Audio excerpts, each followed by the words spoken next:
नमस्कार, मी जान्हवी आणि स्वागत आहे तुमचं आजच्या नवीन व्लॉगमध्ये। तर आज आपण जाणार आहोत गुहागर तालुक्यातील एक अतिशय सुंदर गावी। तर इथे तुम्ही अडूरवरनं सरळ आलात की बुदलला हा रस्ता जातो। मुख्य गुहागर शहरापासून हे गाव साधारण 16 ते 17 किलोमीटर अंतरावर आहे।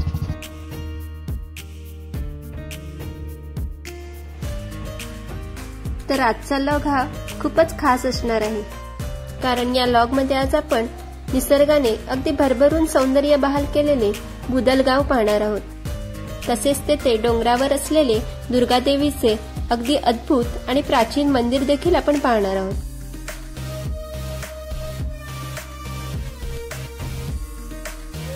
तेथे जाणारा रस्ता हा देखील खूपच सुंदर आहे।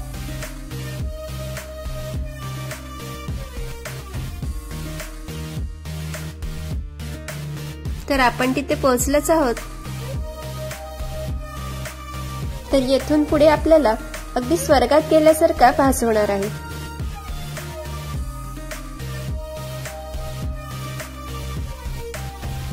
तर हे आहे निसर्गाने सौंदर्याची अगदी मुक्त हस्ताने उधळण केलेले समुद्रकिनारी वसलेले बुदल गाव।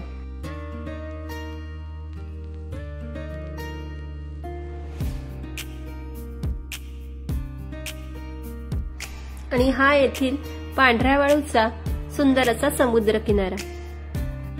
इथे आल्यावरच मन अगदी प्रसन्न होऊन जातं। इथे जवळच आपल्याला ही कमान आणि वरती डोंगरावर गेलेल्या या पायऱ्या दिसतात। तर याच डोंगरावर दुर्गादेवी मातेचे प्राचीन असे पांडवकालीन मंदिर आहे।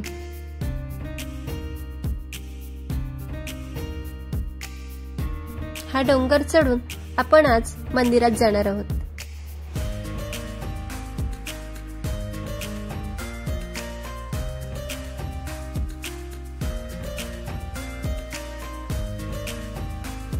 पायऱ्या थोड्या उंच आणि मोठ्या आहेत।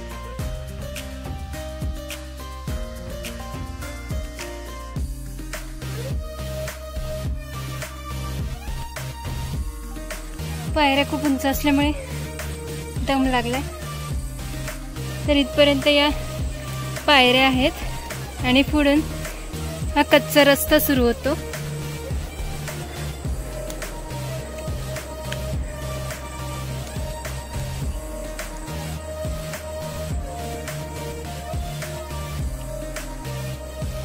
तर पुढे या कच्च्या वाटेने डोंगर चढून आपल्याला मंदिरात जायला लागतं।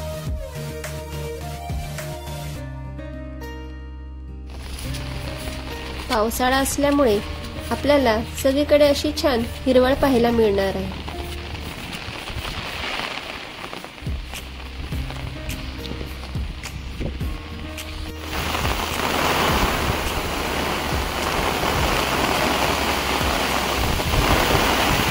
पाऊस खूप मोठा आलेला आहे।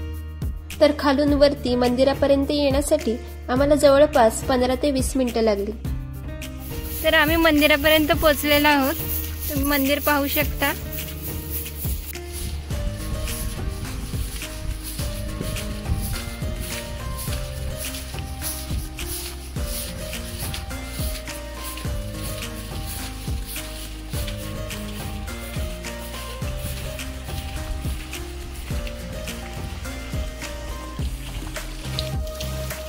हे मंदिर पांडवकालीन असल्याचे सांगितले जाते। श्रावण महिन्याच्या 3ऱ्या सोमवारी येथे सत्यनारायणाची महापूजा घातली जाते। त्यावेळी मोठ्या प्रमाणात भाविक येथे येत असतात।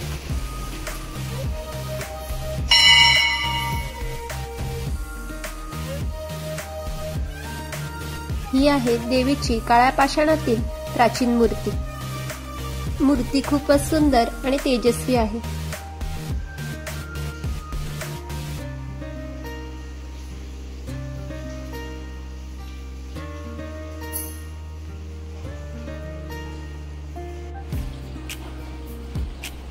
तर हा मंदिराचा संपूर्ण परिसर आणि मंदिराच्या मागेच आपल्याला समुद्र देखील पाहायला मिळतो।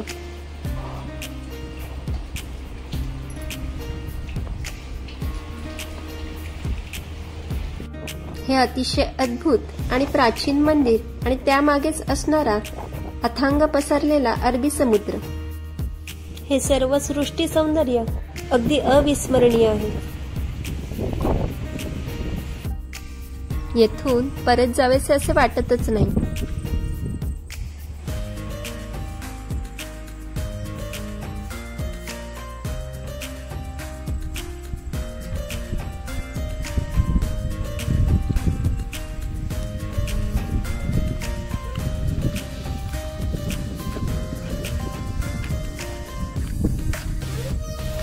तुम्हाला जर ट्रेकिंगची आवड असेल तर तुम्ही इथे नक्की येऊ शकता.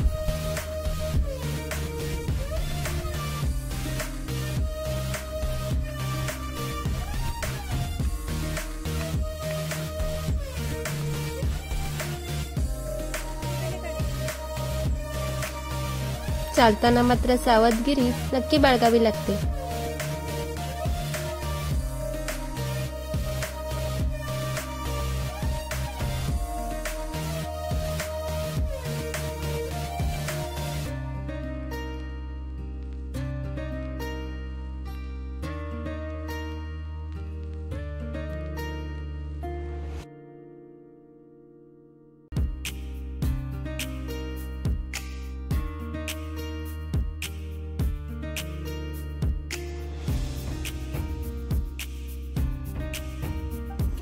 इथे येणाऱ्या प्रत्येकावर देवीची कृपा आहे असे मला वाटते, कारण एवढा डोंगर चढून देखील परत जाताना आपल्याला थकल्यासारखे अजिबात वाटत नाही.